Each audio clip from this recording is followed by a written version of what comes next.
দিল্লির দাদাগিরি আর বর্ডারে মিয়ানমারের ক্রমাগত উস্কানির দিন শেষ হতে আরেকটু বাকি। শত্রুর বুক কাঁপিয়ে ঢাকার আকাশে গর্জে উঠতে আসছে তুর্কি বাজপাখি কিলার চপার T-129 অ্যাটাক হেলিকপ্টার। হ্যাঁ, ডিল কনফার্ম। পেন্টাগনের গ্রিন সিগন্যাল আর আঙ্কারার অত্যাধুনিক সমরাস্ত্রের যুগলবন্দিতে অবশেষে বাংলাদেশ বিমান বাহিনীতে যুক্ত হচ্ছে এই নতুন গেম চেঞ্জিং হেলিকপ্টার। দক্ষিণ এশিয়ার কৌশলগত মানচিত্রে বাংলাদেশ এখন পুরোদমে এক অফেন্সিভ ডিটারেন্স বা আক্রমণাত্মক প্রতিরোধ ক্ষমতা গড়ে তুলছে। আর এই কৌশলী সমীকরণের সবচেয়ে বড় ধাক্কাটি এসেছে তুরস্কের সাথে সম্পন্ন হওয়া $600 মিলিয়ন মেগা ডিফেন্স ডিল থেকে।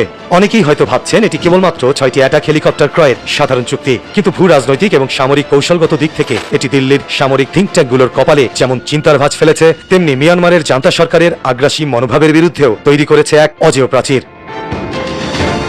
ভারতের ইস্টার্ন কমান্ড এবং শিলিগুড়ি করিডোর বা চিকেন স্নেকের ঠিক পাশেই বাংলাদেশের এই নতুন এয়ার অ্যাসেট মোতায়েন ভারতের সামরিক আধিপত্যবাদকে সরাসরি চ্যালেঞ্জের মুখে ফেলবে। অন্যদিকে রোহিঙ্গা সংকট সৃষ্টি করা থেকে শুরু করে বিগত বছরগুলোতে মিয়ানমার যেভাবে বাংলাদেশের আকাশসীমা লঙ্ঘন করেছে এবং সীমান্তে উস্কানি দিয়েছে, তার দাঁতভাঙা জবাব দিতে এই চপার স্কোয়াড্রন হবে অব্যর্থ অস্ত্র। সবচেয়ে চমকপ্রদ বিষয় হল T-129 চপারে ব্যবহৃত হয় American LHTEC CTS 800 4A engine. অতীতে ভারতের লবিং এবং ভূ রাজনৈতিক চালের কারণে পাকিস্তানের সাথে তুরস্কের এই চপারের ডিলটি মার্কিন এক্সপোর্ট লাইসেন্স বা ITAR জটিলতায় আটকে গিয়েছিল। কিন্তু ঢাকার ক্ষেত্রে ওয়াশিংটন কোনো রকম আপত্তি ছাড়াই এই ইঞ্জিনের কোয়াইট ক্লিয়ারেন্স বা সবুজ সংকেত দিয়েছে, যা প্রমাণ করে আন্তর্জাতিক রাজনীতিতে ভারতের একক প্রভাব খর্ব করে ওয়াশিংটন এখন ঢাকাকে একটি স্বাধীন ও শক্তিশালী সামরিক শক্তি হিসেবে দেখতে চায়।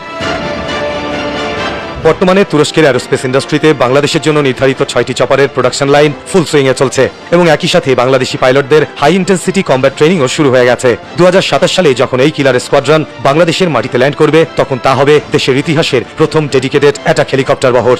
এর আগে বিমান বাহিনী মূলত রাশিয়ান MI-17 ইউটিলিটি হেলিকপ্টারে রকেট পড লাগিয়ে কাজ চালাতো, যা কাউন্টার অফেন্সিভে খুব একটা কার্যকর ছিল না। কিন্তু T-129 অ্যাটাক হেলিকপ্টার সম্পূর্ণ এক ভিন্ন জাতের শিকারী। এই 5 টনের লাইটওয়েট চপারটি বাংলাদেশের গরম ও আর্দ্র জলবায়ু, বিশেষ করে পার্বত্য চট্টগ্রাম ও মিয়ানমার বর্ডারের পাহাড়ি ভূ প্রকৃতির জন্য সবচেয়ে উপযুক্ত ক্লোজ এয়ার সাপোর্ট প্ল্যাটফর্ম।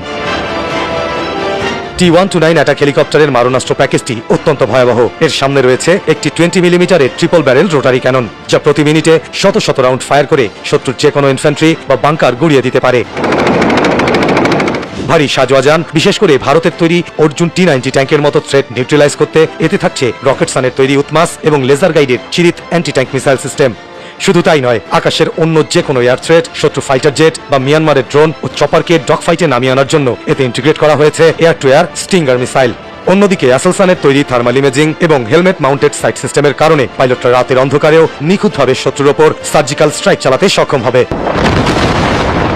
বাংলাদেশের প্রতিরক্ষার এই নতুন শক্তি কেবল বর্ডার সিকিউরিটি নিশ্চিত করবে না, বরং যে কোনো আগ্রাসী শক্তির বিরুদ্ধে বাংলাদেশের সেকেন্ড স্ট্রাইক ক্যাপাবিলিটি বহুগুণ বাড়িয়ে দেবে। আঙ্কারা এবং ঢাকার এই নতুন সামরিক অক্ষ দক্ষিণ এশিয়ার আকাশসীমায় দিল্লির একাধিপত্যের অহংকারকে মাটিতে মিশিয়ে দিতে এবং মিয়ানমারের যে কোনো দুঃসাহসকে চূর্ণ করতে সম্পূর্ণ প্রস্তুত।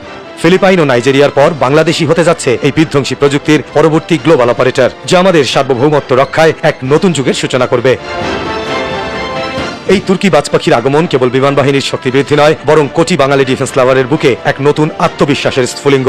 বছরের পর বছর ধরে সীমান্তে ফেলানির লাশ আর কাঁটাতারের ওপার থেকে আসা দিল্লির দাদাগিরি আমরা মুখ বুজে সয়েছি, কিন্তু বাংলাদেশ আর আগের সেই অবস্থানে নেই। T-129 অ্যাটাক হেলিকপ্টারের এই বিধ্বংসী রোটরের আওয়াজ দিল্লির সামরিক অহংকার আর আগ্রাসী আধিপত্যবাদের ভিত কাঁপিয়ে দেওয়ার জন্য যথেষ্ট। আকাশে যখন আমাদের নিজেদের কিলার চপার গর্জে উঠবে, তখন সীমান্ত পেরিয়ে কোনো আগ্রাসী শক্তি আমাদের দিকে চোখ তুলে তাকানোর সাহসও পাবে না।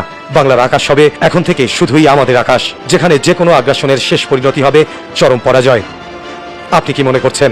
মতামত জানান ভিডিওর কমেন্টে।